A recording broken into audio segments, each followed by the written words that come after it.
motorized vehicle in a park. Makes me wonder if in the past people freaked out over stuff like that.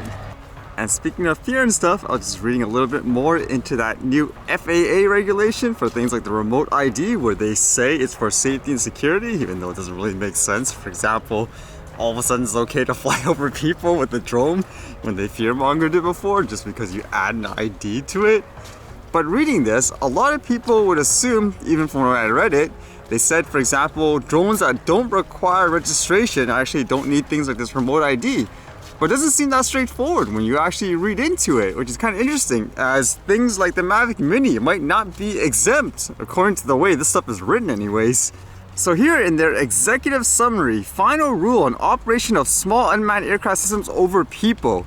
So you can see they break it down into categories, it seems like based on things like weight. Like here it says category 1, 2, 3, and 4, eligibility for operations over people.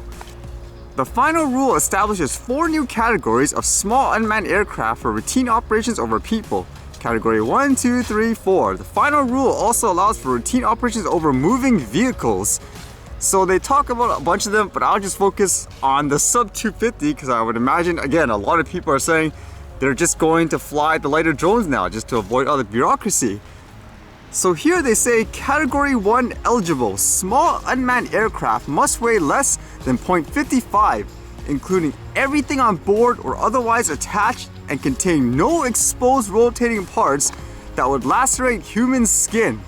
No FAA accepted means of compliance or declaration of compliance required.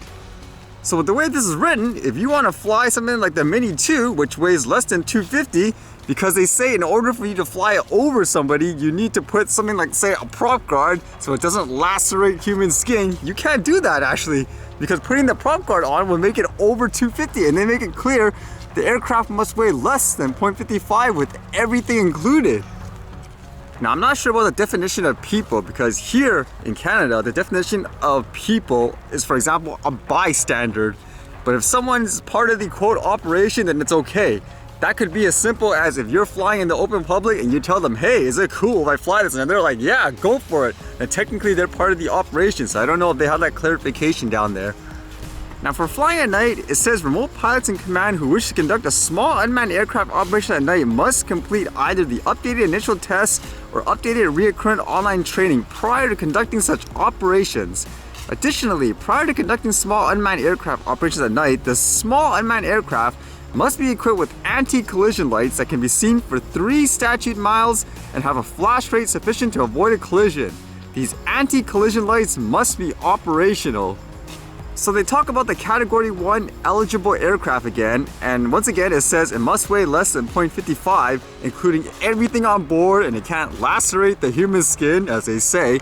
But it also says this, which is interesting. It says remote pilots are prohibited from operating a small unmanned aircraft as a category 1 operation in sustained flight over open air assemblies unless the operation meets the requirements for standard remote identification or remote identification broadcast modules established in the remote ID final rule. That's kind of a confusing, or really, I guess, broad statement, so to speak. You can't fly over open air assemblies. Doesn't that technically mean anywhere outdoors? Like literally anywhere within the city, a park, a yard? So essentially you can't even fly like this in your backyard as well? I mean, according to this anyways, unless that doesn't count as open assembly, your own property. Because that would imply usually within things like a building, for example, or a restricted area in terms of like a stadium, as an example. Because for that to qualify, according to this, if you want to fly, let's just say, the less than 250 gram drone, you would need things like, I guess, all the remote IDs and stuff like that, wouldn't you? According to stuff like this. So that's not very good, I guess, overall. Now they do talk about flying over vehicles, which seems to be the same for all categories. It says must remain within or over a closed or restricted access site, and all human beings located inside a moving vehicle within the closed or restricted access site must be on notice that a small unmanned aircraft may fly over them, or must not maintain sustained flight over moving vehicles. And again, this does include category 1, it says, so that should include things like, I guess you could say, sub 250 as well. Here, the current rules with vehicles is more lax. If they're in a vehicle that does not count as a quote, I guess you could say pedestrian or anything like that, it's no difference than someone being in a house. So you could actually technically, theoretically fly over cars and all that. You obviously just be safe, like don't be negligent in the way you're doing it. So again, this won't be implemented for a while still, but that's the most troubling thing about this, saying they have to have, I guess you could say something like a prop guard, which would make drones like the Mini 2 go over the 250 threshold. Since it is almost the end of the year, I guess for those who are thinking of getting, say, like a Mini 2 or something like that to bypass these regulations, you better think again, I guess, because it's not very clear in that case, because from what I read here, you technically can't do that because it will be over the threshold in terms of weight and you can't fly outside in various places. Although again, this won't be there for a while, so at minimum, I would say if you are gonna do it, it's one of those things, enjoy it now while it's still here. Just from reading this, as expected, this is heavily commercial oriented. It doesn't even seem like they really took any of the input from things like the recreational flyer.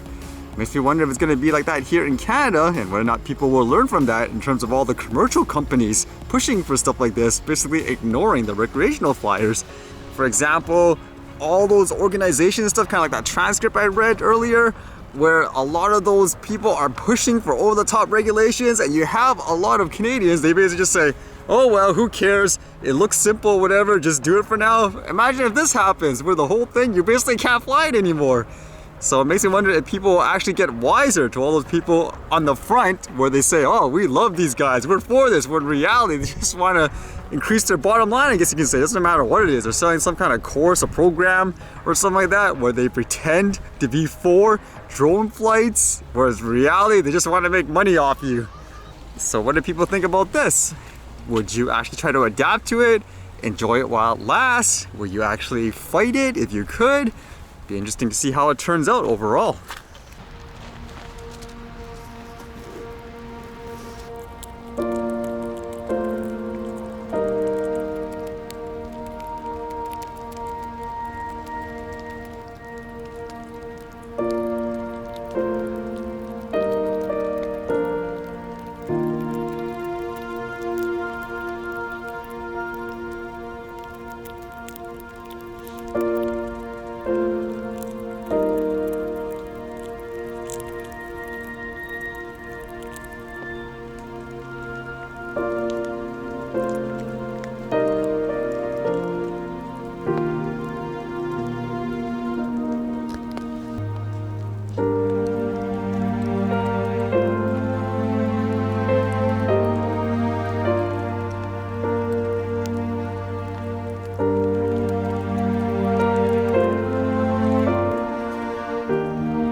Almost the end of the year already too, can you believe that? Although I guess there's no flying today because it's raining. I guess it's time for the archive.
All right, see you guys later.